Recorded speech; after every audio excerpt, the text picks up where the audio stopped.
To choose the desired communication software, we must first close our project while leaving the Logix Designer application open. So in the top ribbon menu, we expand File and select Close. With the project closed, we can now expand Communications in the top ribbon menu and select the Select Communications Software link. In the Select Communication Software dialog, we select the RS Links Classic Radio button and click the OK button. Once we've chosen the desired communication software, we can reopen our Logix Designer project by expanding File in the top ribbon menu and selecting Open. Then we navigate to and select the desired project and then click the Open button.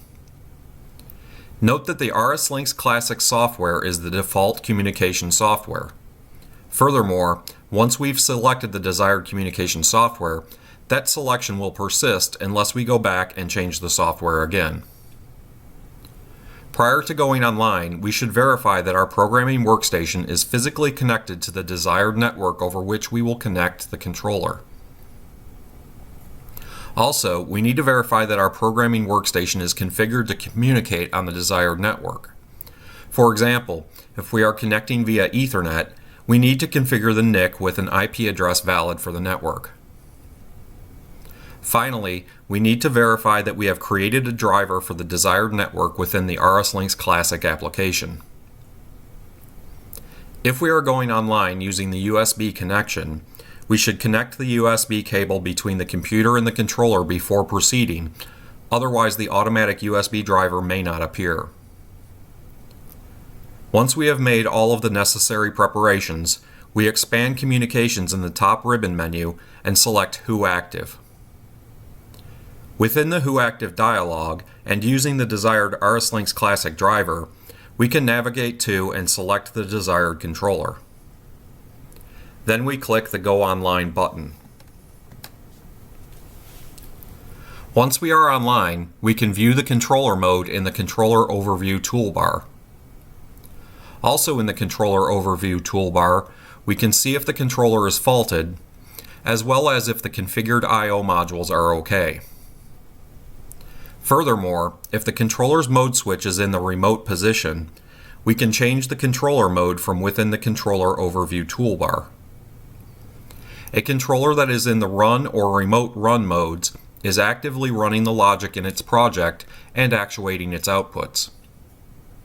A controller that is in the Program or Remote Program modes is not running the logic in its project and it cannot actuate its physical outputs. A controller that is in the Test mode is actively running the logic in its project, but it cannot actuate its physical outputs. If we change the position of the physical mode switch on the controller, we see that change is reflected in the Controller Overview toolbar. For more information on controller modes, refer to the relevant controller user manual in the literature library. It should be noted that, other than tag and parameter values, the project in our computer must match the project in the controller to go online. Otherwise, we will have to upload or download prior to going online. While online, we can get a snapshot of hardware module operation within the Quick pane. And of course, we can open our routines and see their operation within the controller. So within the Dispatch routine, we see by the green rails that the controller is running the routine. In the Conveyor 01 routine, we can test the operation of our logic. The machine permissives parameter isn't connected to anything yet because we haven't created the supervisory level program. Fortunately, for testing purposes, we can manually toggle this bit, simulating permission from the supervisory program. Pressing the physical Start Push button, we can see the response in the logic. Because this is seal-in logic, the output remains on when we release the Start button. Pressing the physical Stop button results in the expected behavior. The status routine shows that we have some faults within the output module. We know this because the double integer does not equal 0. We can see which bits are not 0 by changing the style from decimal to binary.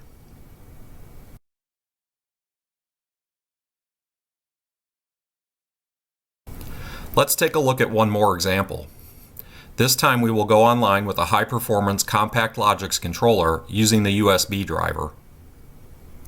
Notice that in the controller overview toolbar, there is a connection button we can use to directly access the whoactive dialog.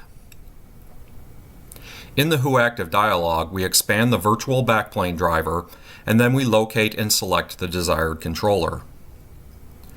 Clicking the Go Online button, we are connected to the controller and ready to monitor what is happening with our logic and hardware. To go back offline, we simply expand Communications in the top ribbon menu and select Go Offline.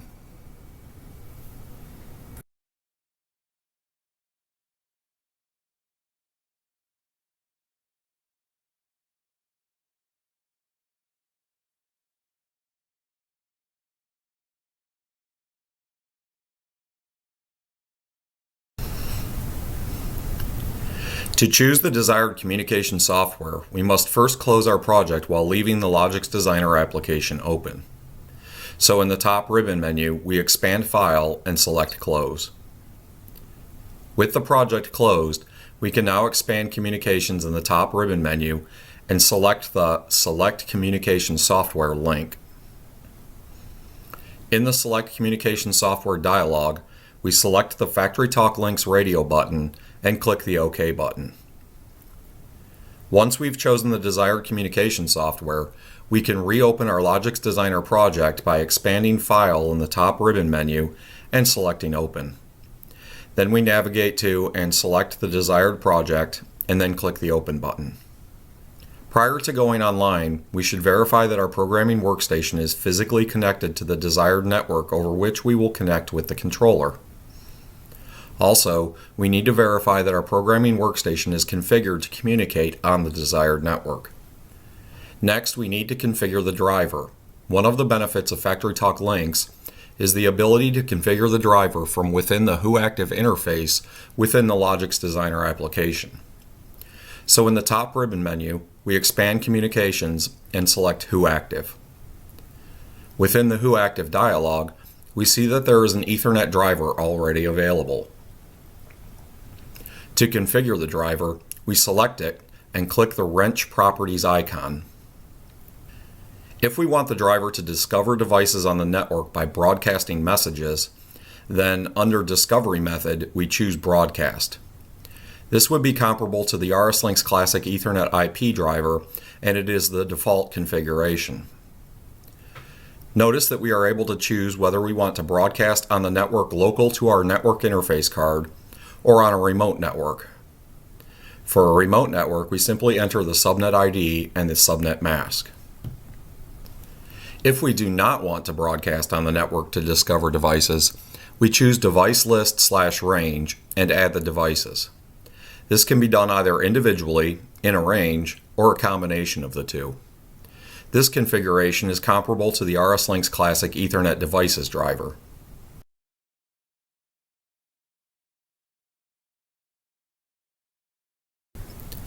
In the final step of our configuration, we can go to the Advanced tab and select the network interface card that we are using to access the network. To finalize our configuration, we simply click the OK button. Of course, if we want to add more than one driver, we may add additional drivers by clicking the Add Driver button. If the hardware that we want to reach is connected to our computer via USB, it will appear in the backplane driver. Once we have selected our controller, we simply click the Go Online button and, provided the project in our computer matches the project in the controller, we are taken online. When we are finished online, we can expand Communication in the top ribbon menu and select Go Offline.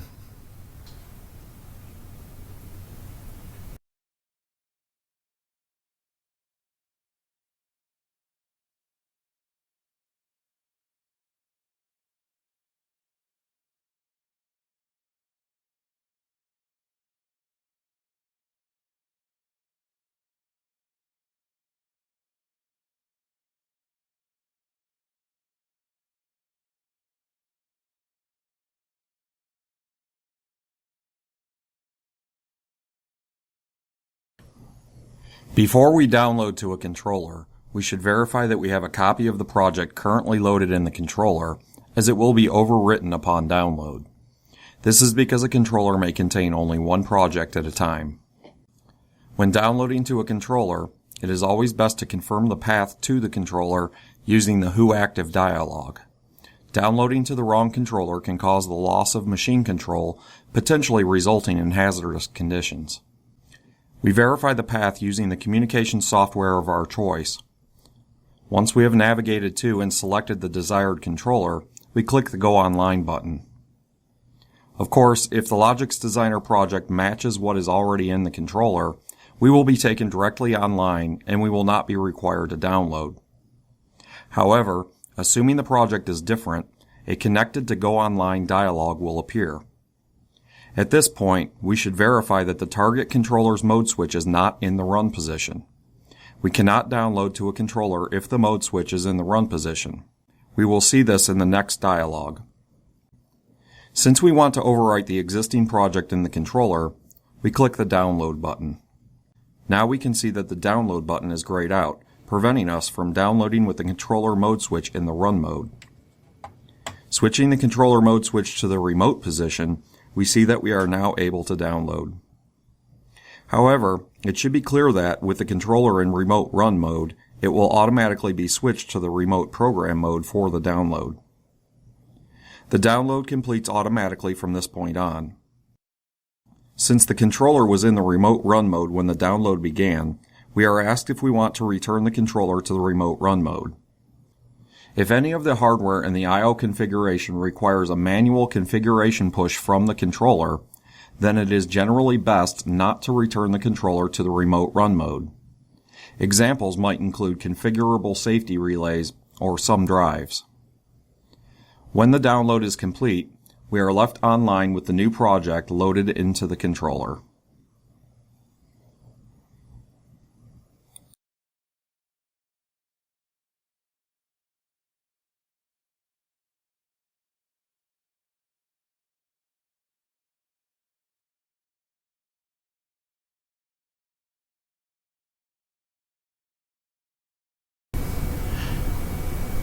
We begin by opening the Studio 5000 environment.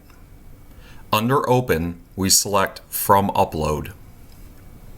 In the Upload from Controller or Terminal dialog, we use the Communication Software dropdown to choose the desired communication software. Using the applicable driver, we can now navigate to and select the target controller. Then we click the Upload button.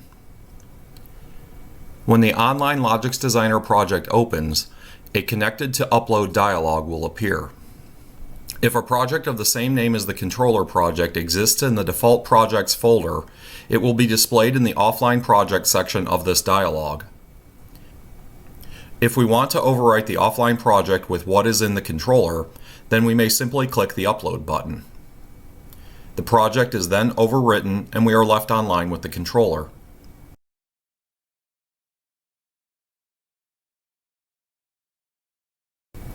However, if a project of the same name as the controller project does not exist in the default project folder, then the offline project section of the Connected to Upload dialog will be blank. If we do not want to overwrite the offline project, or the offline project is blank, then we click the Select File button. Then we can navigate to and select a different project to overwrite, or we may enter a unique file name to create a new project that matches what we have uploaded from the controller. Now we click the Select button. If we are creating a new project, we are asked if we want to create the new project. Clicking the Yes button, the project is created and we are left online with the controller.